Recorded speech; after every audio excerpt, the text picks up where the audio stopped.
If you're new here, don't forget to subscribe to our channel and hit the like button. Your support helps us share more amazing, emotional stories every single week. Before we begin, if you love emotional stories filled with real feelings, unexpected twists, and powerful life lessons, make sure you hit that subscribe button and turn on the notification bell. Every week, I bring you stories that stay with you long after the screen goes dark. And trust me, today's story is one you won't forget. Ethan had always believed that busy hands could quiet a restless mind. That belief had carried him through childhood scraped knees, teenage disappointments, and even the long nights after his father passed away. Whenever the world felt too loud inside his head, he reached for something tangible, a tool, a task, a problem he could solve with effort instead of emotion. That evening was no different. The house had grown unusually quiet over the past year. Not the peaceful kind of quiet that feels like rest, but the heavy kind. The kind that lingers in corners. The kind that stretches between rooms and settles into furniture. Ethan moved from one small repair to another as if the house itself depended on him for stability. A loose cabinet hinge in the kitchen. A flickering bulb in the hallway. A drawer that refused to close properly. None of it was urgent. None of it truly mattered. But it gave him something predictable. Something he could tighten. Something he could fix. Unlike his life, the screwdriver turned beneath his palm. Metal pressed into metal. A subtle resistance, then surrender. Tight. Secure. Done. If only heartbreak worked like that. If only you could find the right angle, apply steady pressure, and make the shaking stop. Across the room, his mother, Linda, stood at the sink washing dishes that didn't need washing. The water ran longer than necessary. The plates clinked softly, carefully, as if she feared even the smallest noise might shatter whatever fragile piece existed between them. Ethan glanced at her from the corner of his eye. She looked smaller these days. Not physically. Not in a way anyone else would notice. But something about her posture had shifted. As though the weight she carried had slowly bent her inward. She had always been strong. Quietly strong. The kind of strength that didn't demand recognition. But over the past year, that strength had turned into silence. And Ethan knew why. Emily. The name alone felt like a bruise. One day she had been there, laughing in this very kitchen, stealing pieces of toast from his plate, talking about the small house they would someday buy, the dog they would name, the trips they would take when life finally slowed down. And the next day, she was gone. No dramatic argument. No explosion of betrayal. No final fight. Just absence. Just a note on the counter that said, "I'm sorry." He had replayed that final week in his mind hundreds of times. Was there a sign he missed? A hesitation in her voice? A shadow behind her smile? Every memory ended the same way. Confusion. And silence. He wiped his hands on a cloth and leaned against the counter. Linda was still washing dishes. The sink was empty now. Yet her hands moved mechanically beneath the running water. It hit him then. She had been holding everything together. His heartbreak. Her own worry. The bills. The quiet house. The conversations that never happened. She had watched her son fall apart without ever saying, "You need to move on." Even when she probably wanted to. Without thinking, Ethan stepped forward and wrapped his arms around her shoulders from behind. It wasn't sadness that drove him. It was gratitude. She stiffened slightly, surprised by the sudden embrace. Then slowly she leaned back into him. Her damp hands rested gently over his forearms. For a moment, neither of them spoke. And then he felt it, the smallest tremor in her breath. He stepped back just enough to see her face. Her eyes glistened. Not with simple emotion. With something heavier. "Mom," he asked softly. She turned off the faucet. The silence that followed felt louder than the running water ever had. "Ethan," she whispered, her voice unsteady in a way he had never heard before. "There's something I should have told you a long time ago." His heart didn't drop. It leapt. There are moments in life when you can feel something shift beneath the surface. When the air changes. When the world tilts slightly, and you know that whatever comes next will not leave you unchanged. This was one of those moments. "What do you mean?" he asked carefully. She dried her hands slowly, as if buying time. As if arranging courage. "Not here," she said quietly. Let's sit. They moved to the dining table. The same table where birthdays had been celebrated. Where Emily once laughed over burnt pancakes. Where arguments had been resolved and dreams had been mapped out like blueprints for a future that felt certain. Tonight it felt like a courtroom. Linda reached into the drawer beside her and pulled out an envelope. Old. Creased. Softened by time. She placed it gently between them.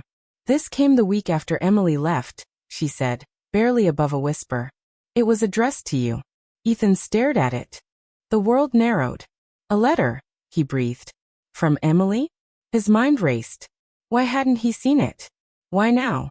Why would his mother hide something like this? She asked me not to give it to you, Linda continued, regret thick in her voice. She said it would only make things harder. She didn't have the strength to explain herself back then. She thought space would protect you. And you agreed? He asked. There was no anger in his tone. Only hurt. I thought waiting would spare you more pain, she admitted. But I see now. I only prolonged it. Ethan picked up the envelope. It felt heavier than paper should. Inside it were a year's worth of sleepless nights. Of unanswered questions. Of silent dinners and unfinished conversations. His thumb hovered over the seal. And then, a knock. Soft. Deliberate. Familiar.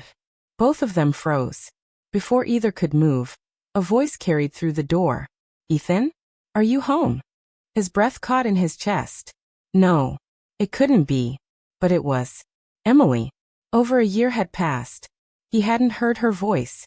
Hadn't seen her face. Hadn't known where she was.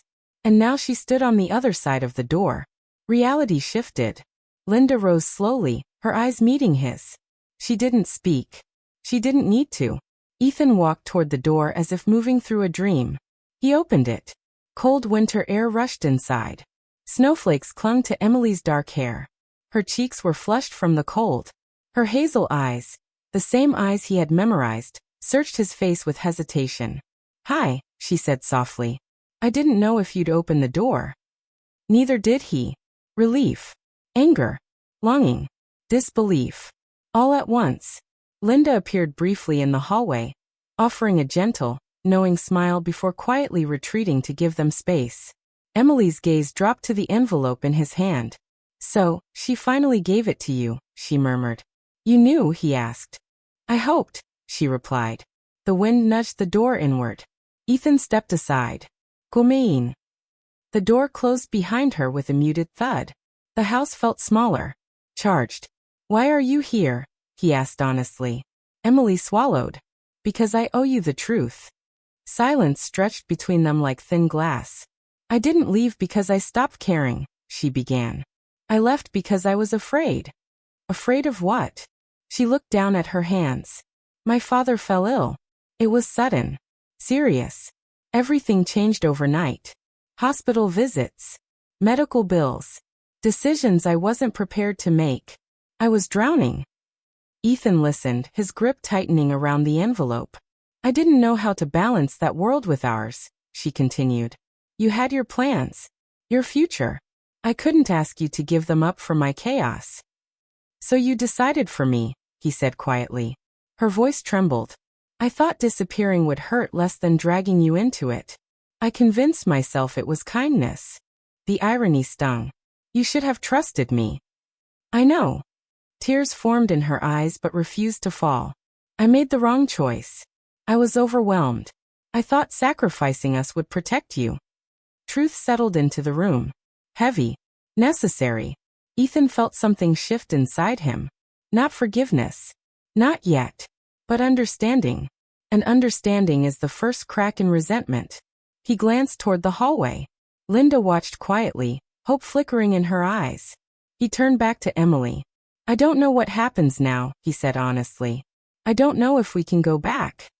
I'm not asking to go back, she said quickly. I'm asking for a chance to be honest. He looked down at the letter. You could have let me read this a year ago. I didn't think I'd ever have the courage to come back. He opened the envelope slowly. The paper inside was folded neatly. Her handwriting, familiar and painfully intimate, covered the page. He read. Fear. Love. Confusion. Regret. Every word confirmed what she had just said. When he finished, he folded it carefully. The house felt different now. Not because everything was fixed, but because the silence had finally been broken. He met her eyes again. We start with honesty, he said. That's it. No promises. No expectations. Just honesty. She nodded. They moved into the living room together. Not as lovers reunited. Not as strangers. But as two people willing to face the past instead of running from it. The night stretched quietly around them. And for the first time in a year, Ethan didn't feel abandoned by his own story. He felt ready. Ready to confront pain. Ready to rebuild trust. Ready to accept that sometimes love doesn't fail because it fades. Sometimes it falters because fear gets louder than faith. But here's the truth. Life doesn't give us clean endings. It gives us chances. Chances to listen. Chances to forgive. Chances to grow. And sometimes, when we least expect it, it gives us a knock on the door. So tell me, if someone who once broke your heart came back with the truth, would you open the door? Let me know in the comments. And if this story moved you even a little, don't forget to like, share, and subscribe for more powerful stories every week. Because sometimes, the letter we never read is the one that changes everything.